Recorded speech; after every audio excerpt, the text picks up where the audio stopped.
Hi guys, welcome back to the channel. Hope you're all good.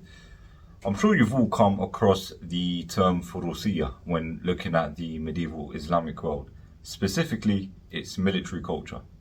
So today, let's take a deep dive into Furussiya and the literature that surrounds it. Because when you want to look at arms and armor and anything military related in the medieval Islamic world, Furussiya is always where you start. Welcome to the Golden Middle Age.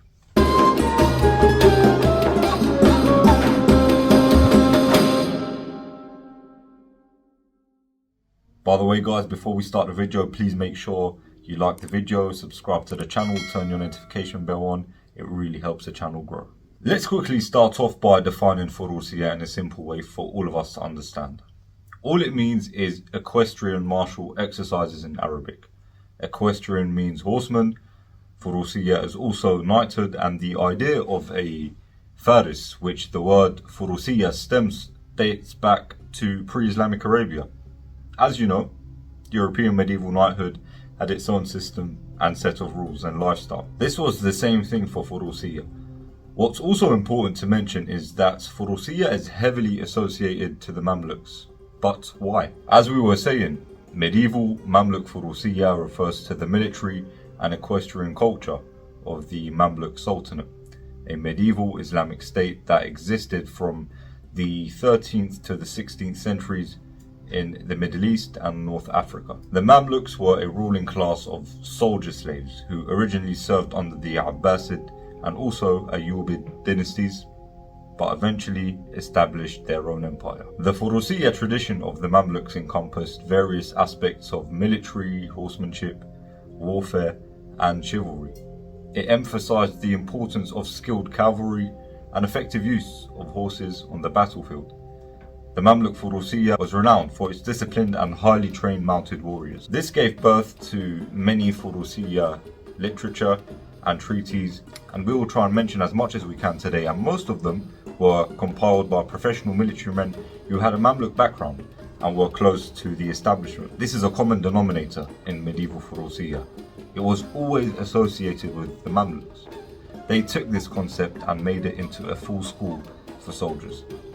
It can be argued that they took it from the Abbasids, as sources indicate that these manuals were written during the Abbasid era, and then the Mamluks adapted them, or copied them per se, and built on top of them. So there's a strong case to make that it started in the Abbasid era. And when it started during this time, it was divided into Al-Furussiya Al-Ulwiya, which comes from the word Ulu or Ali, which means high. And this was fighting on horseback, as you are high when you're on horseback. The other one was Lower Furussiya, which is arts performed on foot. It's known as Furussiya al-Sufliya. There was also Noble Furussiya, al-Furussiya al-Nabila, as represented by the Abbasid court and military, and then al-Furussiya al-Harbiya, which was based on the training of mounted warriors specifically for war. Hopefully we can dive into more detail about these different segments of Furussiya in future videos. Let's keep this one brief, because this topic is very, very deep. And then comes a question. How can someone understand Furussiya? You can in a way compare it to European knighthood, as it was a whole system and way of life. It reaches its peak in the 14th century, with many authors and ex-military men creating these Furussiya treaties. But with every concept and theoretical sciences, there is a founder and someone who is always referred back to. Do you know who that is for Furussiya? Well, if you watched one of my previous videos I did with a fellow content creator and researcher, Nicholas Petru, we spoke about someone called Ibn Akhi Hizam. Ibn Akhi Hizam is known as the father of Mamluk Furussiya literature. He was a military commander under the Abbasid Empire. Do you see how this backs up what we said earlier about Mamluks taking Furussiya from the Abbasids? Ibn Akhi Hizam was a military commander for them. So there's always this Abbasid link, and if you notice his name, it translates to the son of the brother of Hizam. Usually with Arab names, it would be the son of his father, who was Yaqub. So it should be Ibn Yaqub. You can watch a video I've done on Arabic names if you like. The reason for this is that his uncle Hizam, brother of his dad, was a famous military commander of the Khurasani corps under the Abbasid Empire. His uncle was well known and was a sort of legendary figure. They always refer to him as the son of the brother of Hizam, Ibn Akhi Hizam. Before going into the literature written by Ibn Akhi Hizam and others, let's quickly have an overview about Mamluk Furussiya, because I don't think we've touched upon it. Mamluk Furussiya training included horseback archery, lance and spear techniques, swordsmanship, and various tactical formations.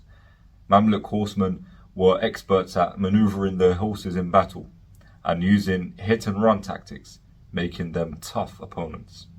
They were also known for their expertise in horsemanship, such as performing acrobatic maneuvers and training horses to respond to subtle commands. Moreover, the Mamluk Furussiya culture was not just about martial skills but also emphasized the code of chivalry, loyalty and honor. Mamluk warriors were expected to exhibit qualities of courage, integrity and respect for their superiors. The training and education of Mamluks also included lessons in literature, poetry and ethics, reflecting the importance of a well-rounded education. This doesn't really come as a surprise because education and knowledge was very important in the medieval Arab and Islamic world, which is why so many sciences and experts and findings emerged from there and was spread across the world. The Mamluk Furussiya had a significant influence on warfare and military tactics in the medieval Islamic world. Their cavalry forces played a crucial role in defending the Mamluk Sultanate against various external threats, including Crusader armies and Mongol invasions. Therefore, the Mamluks' military prowess allowed them to maintain their power and dominance in the region for several centuries. Moving back to Ibn Akhi Hizam, his main work is known as Kitab al-Furussiya wal-Baytara. This became the gold standard in Furussiya, and all works were pretty much based on his works, or this specific one. He was regarded as a master, and his manual was always referred to for future Furussiya experts. And what was written in the opening of the manual became used in most Mamluk Furussiya treaties. He wrote, I'm going to have to read this off the laptop, I haven't learnt it by heart. But what he said was, أما بعد فإني لم أزل بعد ما وهب الله لي من المعرفة بآلات الفروسية ودقة النظر وشدة الفحص عما وصفه أهل النجدة والبأس من ذنيات الخالصة. If you understand Arabic, that's great. If you don't, I'll try and translate it. And after this, a plethora of Mamluk Furussiya manuals emerged. We can name up to 41, but obviously I'm not going to name them all now. It's just too much. But to give you a few more notable examples are تبصيرات أرباب الألباب في خيفيات النجاة في الحروب من الأنواع. This was a work authored by Al-Tarsusi. And by the way, I'll cut the name short this time because it was just too long. Another example is Al-Furussiya wal-Manasib al-Harbiyya, written by Najm al-Din Hassan al-Rammah. Also, Mustanad al-Ajnad fi Alat al-Jihad by Al-Hamwi. The list can go on, but it just goes to show the significance of Furussiya in the medieval Islamic world and how much of an advanced military science it became. Generally speaking, you can categorize Furussiya treaties into two categories, thematic and general. Thematic means that they would focus on something specific, like horses, archery, war tactics, hunting, and so on and so forth. The other focuses on generic topics that could encompass all that we have mentioned. And before we end the video, it would be good to mention that due to many copies being made of Ibn Akhi Hizam's works and then being sold by many bookshops during the Middle Ages, it caused obscurity about who the works belong to.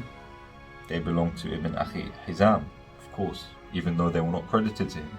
I think this is bound to happen when there's a high demand and sellers took advantage of that. And there we have it, a somewhat brief summary of Furussiya and what it meant in the medieval Arab and Islamic world.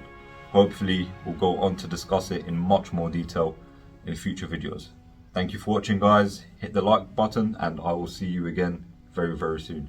And don't forget to subscribe to the channel.